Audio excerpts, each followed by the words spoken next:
നമസ്കാരം. ചാണ്ടിമോനെ കുറിച്ചുള്ളൊരു audio social മീഡിയയിലൂടെ പ്രചരിക്കുന്നുണ്ട്. ചിലർ അത് പഴയതാണെന്നൊക്കെ കമന്റ് ചെയ്ത് കണ്ടു. എന്നിരുന്നാലും നമ്മുടെ നാട്ടിലെ മാധ്യമങ്ങളെല്ലാം കൂടി ചേർന്ന് ഈ കല്ലറയുടെ മുന്നിലെ അഭിനയങ്ങളും ഒപ്പം തന്നെ സിംപ്ലിസിറ്റിക്ക് വേണ്ടി സൈക്കിളിലൊക്കെ ഇരുത്തി ഫോട്ടോഷൂട്ട് നടത്തി അപ്പനെപ്പോലെ തന്നെ സാധാരണക്കാരെ പോലെ ജീവിക്കുന്നു എന്ന് തോന്നിപ്പിക്കാൻ വേണ്ടി അഭിനയിച്ച് തകർക്കുന്ന മകന്റെ ഉടായ്പ എന്താണെന്ന് ആ ഓഡിയോ തെളിയിക്കുന്നുണ്ട്. നാട്ടുകാർ കൂടി കേൾക്കണം. ഈ കല്ലറയുടെ മുന്നിലെ കരച്ചിലെന്നൊക്കെ പറഞ്ഞാൽ ജീവിച്ചിരുന്ന സന്ദർഭത്തിൽ പിതാവിനോട് ചെയ്തു പോയ തെറ്റുകുറ്റങ്ങൾ അല്ലെങ്കിൽ അദ്ദേഹത്തോട് കാണിച്ച അവഗണന എനിക്ക് ഇനി പാപമായി തിരിച്ചു വരുമോ എന്നുള്ളത് ക്യാമറകൾക്ക് മുന്നിലെങ്കിലും അഭിനയിച്ച് നാട്ടുകാരുടെ മുന്നിൽ അപ്പൻ എനിക്ക് ഏറ്റവും പ്രിയപ്പെട്ടതായിരുന്നു എന്ന് കാണിക്കാൻ വേണ്ടിയാണെന്ന് ആ ഓഡിയോ തെളിയിക്കുന്നുണ്ട്. ഇന്നിവിടെ വന്നിട്ടുണ്ടായിരുന്നോ? വന്നിച്ചു പോന്നു ഞാന്. പിന്നെ ഉണ്ട് എല്ലാരും ഉണ്ടായിരുന്നു. ഞാനും രാജീവും. ഞാൻ ഉണ്ണാനൊന്നും നിന്നില്ല. ഞാനത് വഴി തിരിച്ച് കടയിനിക്കാരൻ അങ്ങ് പോയി. ശരി. അവിടെ വന്ന് ഇവര് ഏജിയൊക്കെ ഉണ്ടായിരുന്നു. ഏജിയൊക്കെ നോമിനേഷൻ കൊടുക്കാനുണ്ടായിരുന്നു.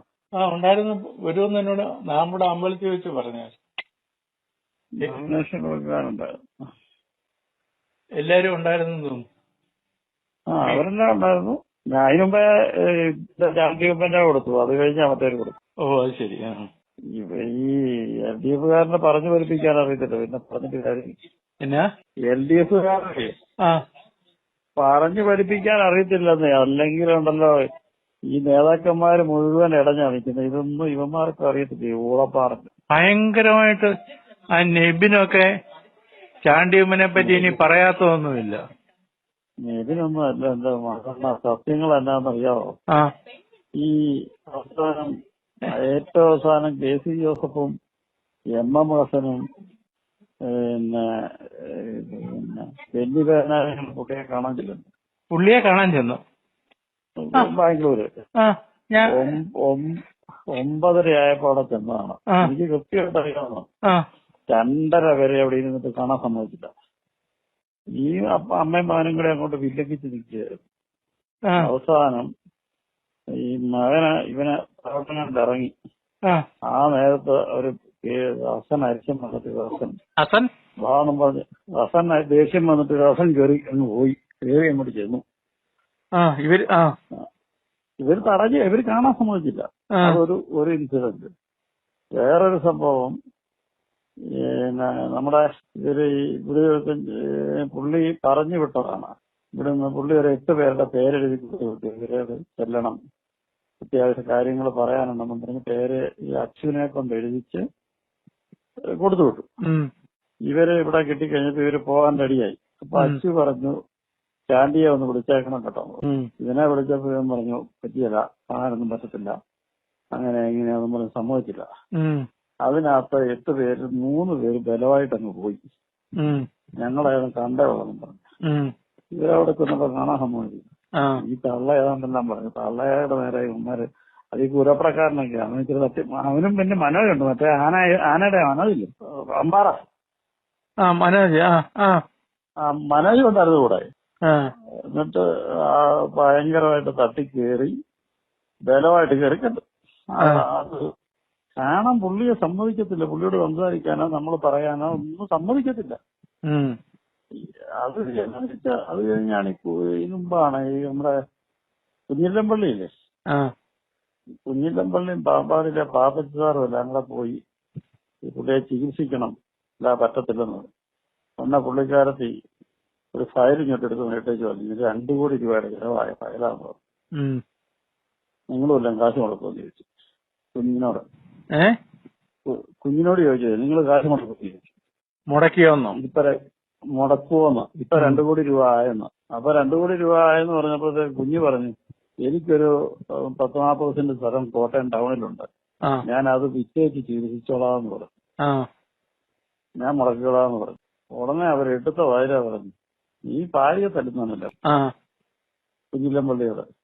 കുഞ്ഞില്ലംപള്ളി തിരിച്ചങ്ങോട്ട് പറഞ്ഞു മുന്നാണ്ടി സാർ തല്ലാഞ്ഞതായി കുഴപ്പം പറ്റിയെന്ന് പറഞ്ഞു. അത് വേറെ.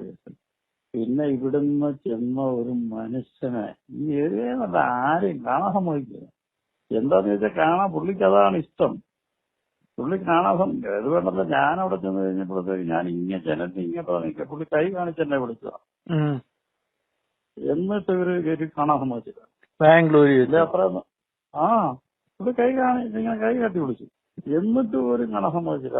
അയ്യോ ഇവരെന്നാ ക്രൂരതയാ കാണിച്ചോണ്ടിരുന്നറിയോ. പിന്നെ വേറൊരു കാര്യം എന്നാന്നറിയോ, 7 വർഷമായിട്ട് ക്യാൻസറിന്റെ ഒരു ചികിത്സയും ചെയ്തിട്ടില്ല. അതാണ് സത്യം. പക്ഷെ എന്നിട്ട് ഈ ഒറ്റമൂലിയാ മങ്ങാത്തൊലിയാന്ന് പറഞ്ഞ് ചുമ്മാ കുറെ ചെയ്ത് കുളമാക്കിക്കൊണ്ടിരുന്നു. ഈ ആശുപത്രികളെല്ലാം പോയി ഇതെല്ലാം പോയി ഡോക്ടർമാർ ഇന്നത് ചെയ്യണമെന്ന് പറഞ്ഞ് എഴുതി മേടിച്ചോണ്ട് വരും. ഒന്നും ചെയ്യാറില്ല, ഒന്നും ചെയ്തിട്ടുമില്ല. അതാണ് സത്യം. എന്നിട്ട് അധികം പറയുന്നത് സുരേന്ദ്രന് കളക്ടറേറ്റിൽ കൊടുക്കേണ്ട കുറെ പേപ്പർ ഉപയോഗിക്കാൻ ചെന്നത് സുരേന്ദ്രനോട് പറഞ്ഞ് പറ്റിയായിരുന്നു, കാണാൻ പറ്റിയായിരുന്നു. ഈ തള്ളമാനങ്ങളെ കാണിച്ചില്ല. അവസാനം അവനോട് പറഞ്ഞ ആ പേപ്പർ കാണിച്ചിട്ട് വരാൻ പറഞ്ഞു. ഞാൻ അന്നേരം സുരേന്ദ്രൻ പറഞ്ഞു എത്ര അത്യാവശ്യം ഇല്ലെന്നും പറഞ്ഞ് അഞ്ഞു പോകുന്നു. അവനെ കാണാൻ സമ്മതിച്ചില്ല. അറിയോ, പുള്ളിയുടെ ഗൺമാനെ അവിടെ കയറ്റിയായിരുന്നു. പുള്ളിക്ക് ഗൺമാൻ ഉണ്ടായിരുന്നു 2 പേര്. അതിലൊരാൾ ചെന്നിട്ട് കാണാൻ സമ്മതിച്ചത്. അത്ര ക്രൂരതയായിരുന്നു അവിടെ നടന്നുകൊണ്ടിരുന്നത്. പക്ഷെ അനിൽകുമാർ എങ്ങും തൊടാതെയൊക്കെ പറഞ്ഞു. ഇത് ജനത്തിന്റെ ഇതടിച്ചിറങ്ങിയാണല്ലോ വോട്ട് തലതിരിഞ്ഞ് പായി. അറിയോ, ഇത് സത്യത്തിൽ കൊന്നതല്ലേ, അല്ലാതെ മരിക്കേണ്ടിട്ട് മരിച്ചാണോ? നിബു ഏതാണ്ടൊക്കെ പറയുന്നുണ്ടെന്നും പറഞ്ഞ്. നിബുവിനെ പുള്ളിയുടെ ഏറ്റവും മനസ്സാക്ഷി സൂക്ഷിപ്പോയെന്നായിരുന്നു. നിബുവിനെ അവിടെ ചെന്നിട്ട് അവിടെ കേറ്റിയില്ലെന്നും ഇവനെ ഉമ്മൻ ചാണ്ടി പുള്ളിയുടെ കൊങ്ങയ്ക്ക് പിടിച്ച് വായിലോട്ട് മരുന്ന് ഒഴിച്ചു കൊടുക്കുമായിരുന്നോ ഏതാണ്ടൊക്കെ ഇങ്ങനെ പറയുന്നു. വേറൊരു സംഭവം എന്താ അറിയാവോ, ഒരിക്കൽ പുള്ളി പാപ്പച്ചി സാർ എന്ന് പറഞ്ഞ പാപ്പാടിന്റെ കഴിഞ്ഞ ഇലക്ഷൻ കാലത്തല്ല എല്ലാ ഇലക്ഷനിലും ക്യാഷ് കൈകാര്യം ചെയ്തുകൊണ്ടിരുന്ന പുള്ളി ഇന്ന് എന്നോട് പറയുകയാണ്. അപ്പൊ ഒരു വലിയ കമ്പനിക്കാരൻ ഒരുത്തനുണ്ട്, ഫാക്ടറി ആയിരുന്നു. പുള്ളി പറഞ്ഞു താനിപ്പോ കാശൊന്നും കാണുകയല്ല, ഇത് കൊടുത്തേക്കെന്നും പറഞ്ഞു പുള്ളിക്ക് പോകാനിരുന്നാണ്. പുള്ളിക്ക് പോകാൻ പറ്റിയില്ല. അപ്പൊ ഒരു 2 ലക്ഷം രൂപയുടെ കൊടുത്തു വിട്ടു പാപ്പസാറ് നിങ്ങളുടെ അവിടെ ചെന്നു. അവിടെ ചെന്ന് കഴിഞ്ഞപ്പോഴത്തേക്ക് ഇങ്ങെത്ര ഇരുന്നപ്പോഴാണ് അപ്പൊ കാണാൻ പറ്റിയതെന്ന് ആദ്യം പറഞ്ഞെന്ന് പറഞ്ഞു. അത് കഴിഞ്ഞപ്പോ പാപ്പസാറ് പറഞ്ഞു അത്യാവശ്യമുണ്ട്, കാണാതിരിക്കാൻ പറ്റത്തില്ലെന്ന് പറഞ്ഞു. അത് കഴിഞ്ഞിട്ട് സാറിനോട് ചോദിക്ക് കോട്ടയത്ത് നിന്ന് തന്നുവിട്ട സാധനങ്ങളെ കൊണ്ടുവരണോ എടുക്കണോന്ന് ചോദിക്കാൻ പറഞ്ഞു. ഉടനെ ഇവൻ പറഞ്ഞു എന്നാ പോന്ന് പറഞ്ഞു. അങ്ങനെ മനസ്സിലായി. എന്നിട്ട് ഈ പൈസ പുള്ളിയുടെ കൊടുത്തപ്പോൾ എത്തിച്ചു കൊടുക്കേണ്ടി വന്നു. പുള്ളി ഇങ്ങനെ കയ്യിലോട്ട് മേടിക്കുക ഇവൻ പിടിച്ചു വെക്കേണ്ടി പോകും. അവതാരം എന്നോട് പറയാം ഇത്ര ഒരു പന്നനാണ് ഇവൻ. പിന്നെ നമ്മളെ മനസ്സില്ലാ മനസ്സോടെ വന്നാണെന്ന് പറഞ്ഞ് എന്നോട് ഇന്ന് അവിടെ വെച്ച് നോമിനേഷൻ കൊടുക്കാൻ വന്നിടത്ത് വെച്ച് പറയുകയായിരുന്നു. വരാൻ തോന്നുകയല്ല, പിന്നെ എന്നതാ സീറ്റ് പോകുമല്ലോ എന്ന് ഓർത്ത് മാത്രം വരുന്നതാ എന്നും പറഞ്ഞ് പുള്ളി എന്നോട് പറയുക ഇത്ര അനുഭവം ഉണ്ടായിരിക്കണം. ഇതിവിടെ ഈ അനുഭവം കിട്ടാത്ത പുതുപ്പള്ളി മണ്ഡലത്തിലെ മുഴുവൻ നേതാക്കന്മാർക്ക് ഈ അനുഭവം ആരും മനസ്സോടുകൂടി അന്വേഷിക്കുന്നു പറയും. ഇത് അതുകൊണ്ട് ഇത് മറ്റൊരു അനിൽകുമാർ പറഞ്ഞത് ഡെവലപ്പ് ചെയ്ത് ശരിക്ക് അടിച്ചിറക്കിയാണ്ടല്ലോ വോട്ട് ചെയ്യാനിരിക്കുന്ന പെണ്ണുങ്ങൾ മുഴുവൻ തിരിച്ചടിച്ചു. അവൻ ഏതാണ്ട് ഇച്ചിരി പറഞ്ഞേച്ചു ചുമ്മാ ഇത് എണ്ണി അങ്ങോട്ട് ഓരോന്നും അങ്ങോട്ട് പറഞ്ഞു കഴിഞ്ഞാൽ പറയും നിഷേധിക്കരുത്. ആരും നിഷേധിക്കത്തില്ല. ഇതൊന്നും പറഞ്ഞാൽ ഒരു കുഞ്ഞിന് നിഷേധിക്കാൻ പറ്റില്ല, കാരണം എല്ലാവർക്കും അനുഭവസ്ഥരാ. എങ്ങനെ പറയാൻ പറ്റും? ഇപ്പൊ അനിൽകുമാറിനെ ട്രോൾ ചെയ്ത് കൊല്ലുക. അവനെ ട്രോൾ ചെയ്ത് കൊല്ലുന്നല്ല, അതിന് ഇച്ചിരി അവൻ പറയുകയല്ല വേണ്ട. പറയണം. ഹലോ ഹലോ കുഴപ്പമില്ല പറഞ്ഞോ. അതെന്നാന്ന് വെച്ചാ അനിൽകുമാർ അത് പറഞ്ഞു പറ്റിയത് അതിനെപ്പറ്റി അന്വേഷിക്കണമെന്ന് വെച്ചാൽ അതൊക്കെ തെളിവ് ഇങ്ങനെ ഓരോന്ന് ഒക്കെ വിട്ടങ്ങ് പറഞ്ഞാൽ ഉണ്ടല്ലോ ഒരു കുഞ്ഞിന് നിഷേധിക്കാനുള്ളത്. കുഞ്ഞിലമ്പള്ളി ഭയങ്കര മൂത്ത് വയ്ക്കുക. കുഞ്ഞിലമ്പള്ളി അവിടെ നിന്ന് തെറിയൊക്കെ പറഞ്ഞാ ബാംഗ്ലൂരിൽ നിന്ന് പോകുന്നത് ഭയങ്കരമായിട്ട് അവിടെ കൊണ്ടാക്കി ഒരു കെട്ട് ഫയൽ കൊണ്ട കാണിച്ചിട്ട് പറഞ്ഞു ഇതിന് 2 കോടി രൂപ ചികിത്സ ചെയ്തതാണ്, എന്താ ഒറ്റമൂലി ചെയ്ത്. അതുപോലെ തന്നെ അവിടെ പുള്ളി ബാംഗ്ലൂർ ചെന്നപ്പോ എന്നാ ഒരു വലിയ മലയാളിയുടെ ഒരു എസ്റ്റേറ്റ് ഒരു ഫാമുണ്ട്, അതിനകത്ത് ഒരു വീടേ ഉള്ളായിരുന്നു. ഭയങ്കര സൗകര്യമുള്ള ഇതായിരുന്നു. ഒരു 10-20 ഏക്കർ സ്ഥലത്തിന്റെ നടുക്കുള്ള ഒരു വീടും ഒക്കെ ആയിട്ട് അയാൾ മുഴുവൻ അവിടെ താമസിക്കാനുള്ള എല്ലാ സംവിധാനവും ഭക്ഷണവും എല്ലാം റെഡിയാക്കി കൊടുത്തെന്ന് പറഞ്ഞു. ആദ്യം ഈ അമ്മയും കൂടെ അയാളെ തെരുവ് അവസാനം അവിടെ നിന്ന് പിന്നെ മാറുക. ആ അച്ചു എന്ന് പറഞ്ഞ ആ പുള്ളിക്കാരത്ത് മാത്രമുണ്ട്. പുള്ളിക്കാരത്തെ കയറ്റിയാലായിരുന്നല്ലോ, അതിനെ അവിടെ കയറ്റിയാലായിരുന്നു. അതിനെ ഇവര് അമ്മയും മറ്റേ മൂത്ത മാളും ഈ ഇവനും തള്ളങ്ങളെ അതിനെ അടുപ്പിക്കുക. അത് തന്നെയാണോ ഇവിടെ കണ്ടില്ലേ? പിന്നെ പുൽപ്പള്ളി താമസിക്കുന്ന എവിടെയാ തറവാട്ടിലല്ല. തറവാട്ടിലല്ല താമസിക്കാൻ. അവിടെ താമസിക്കാനായിട്ടല്ലേലും പണ്ട് തൊട്ടേ സൗകര്യം ഇല്ലല്ലോ, അവിടെ താമസവും ഇല്ലല്ലോ. അത് അനിയന്റെ വീടിലോ? അവിടെ തന്നെ സൗകര്യം ഇല്ലാത്ത, അവിടെ എത്ര മുറിയുണ്ട്? അവിടെ സൗകര്യം ഇല്ലാഞ്ഞിട്ടല്ല, ഇവരെല്ലാം വന്നാൽ അവിടെയല്ലേ താമസിച്ചിട്ടുണ്ട്. ആണോ? ഉമ്മൻചാണ്ടി മാത്രം. പിന്നെ അനിയൻ പരാതി കൊടുക്കുക ഈ സംഭവമൊക്കെ ഇതൊക്കെ ചെയ്ത് കഴിഞ്ഞാൽ പിന്നെ അവിടെ കയറിയിട്ടില്ല അവര്. പക്ഷെ അച്ചു അവിടെയാ താമസിക്കുന്നത് ഇപ്പോഴും. ഇന്നും ഇപ്പോഴും അച്ചു അവിടെയാ താമസിക്കുന്നത്. അച്ചും ഭർത്താവും പിള്ളേരും അവിടെയാ. മറ്റവര് ഈ പുള്ളിക്കാരത്തിയുടെ അനിയത്തിയുടെ വീട്.